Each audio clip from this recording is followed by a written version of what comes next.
Kumusta kayong lahat mga taga-subaybay? Sa kagustuhan kong makatulong sa kapwa, ang aking channel, gusto ko lagi kayong may matutunan. Ang pag-usapan natin mga kaibigan, kung paano tayo pumunta ng Rizal Medical Center ng Pasig, Pasig City, Metro Manila. Ito po, ito, Sio Boulevard.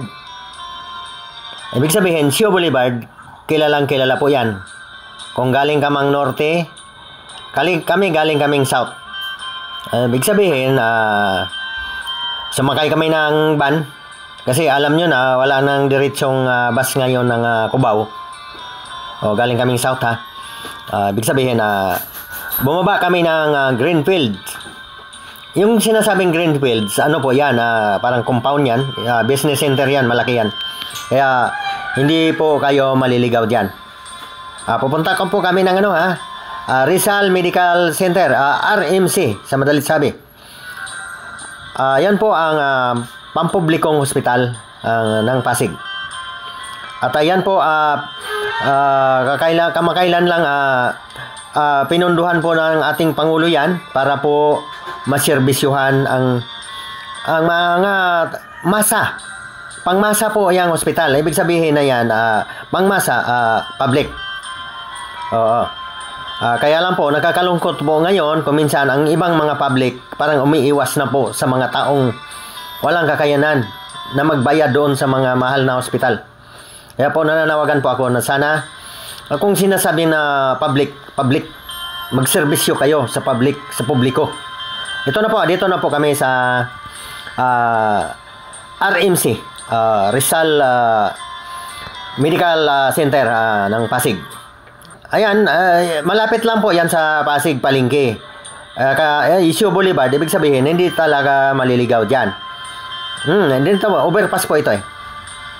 Ayan, medyo sinigurado po namin na videohan ang lugar na ito para matuto po kayo. Siyempre, kung galing ka nga naman ng EDSA, bababa ka ng bandang kanan doon sa may 7-Eleven, Barangay Pinida ba yan? Barangay Pinida, Pasig. Ibig sabihin, akit ka ng overpass at tatawid ka dito sa RMC. Diyan, nakikita nyo. May emergency dyan. Yan. Sana makakakuha kayo ng aral. Alam ninyo, marami pong matutunan sa aking channel. Kasi alam po ninyo, pag sumugod po tayo sa mga ganyan, mga hospital na, alam niyo itong RMC, kaya po ito dinadayo, kompleto po ditong mga kagamitan. Kagaya ng mga, mga operasyon o ano man dyan, mga stroke. Dito po. At ang pagkakalam ko, hindi naman po tinatanggihan dito. Nandito kami, aking may bahay. Kaya mayroon nga kaming pasyente ditong dadalawin. Sana makakabagbigay ako ng kaalaman sa inyo. Kasi kung ilalagay lang natin sa mga waste, mayroon naman sa mga waste natin, di ba? Kahit sa ating cellphone. Pero pag ako nagpaliwanag, mas kompleto. Ito na po yung waiting area. Dito po kami. Dito na po yung waiting area. Ibig sabihin, yung mga nakatambay dito, nag-aantay ng tatawagin ng gwardiya. Kasi hindi naman po, isa-isa lang ang akyat ng dalaw. Ang dalaw po dito mga kaibigan ay alas 5 ng hapon hanggang alas 8 ng gabi. Yun lang po. Isa ang bantay doon. Tapos, kailangan dalawang bantay. Mayroon din nag-antay dito sa waiting area. Yan, kagaya sa amin dito.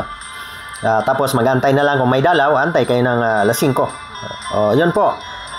Ang importante po mga kaibigan, kagaya sa amin na kapos sa pera, wala po kaming pantaksi. Nag-commute lang po kami. Ayun, bumaba kayo ng Greenfields, Sio Boulevard. Sino ba namang hindi nakakakilala sa Sio Boulevard?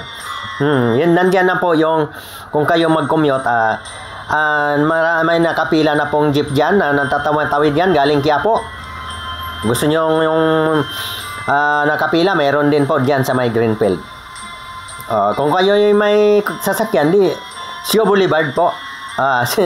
Hindi na po kayo maliligaw dyan. At ano niyo yung Pasig? Pag nandoon na kayo sa Pasig Palengke, nasa bandang kaliwa po ang RMC, Rizal Medical Center. Ito po, bumili nga kami dito sa 7-Eleven ng aming ipapasalubong doon sa aming dadalawin. Ayan, relax na relax po dito. Pwede kang bumili ng pasalubong, gagaya nga sa amin, at alam naman namin na pagka ang bantay doon mahirapan lumabas, kaya nagbili na po kami dito sa 7-Eleven. Kompleto po dito, may GCash, kung may ATM. Ang ganda na pala ngayon ng 7-Eleven, mayroon na ring ATM sa loob. Yun po ang kagandahan sa nagiging high-tech na tayo.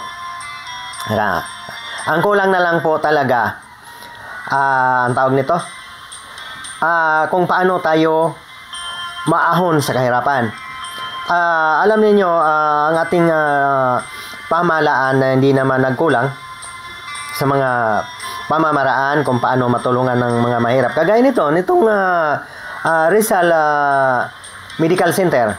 Ibig sabihin na pang mahirap po ito at pang mayaman.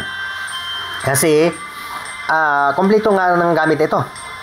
Kaya sana po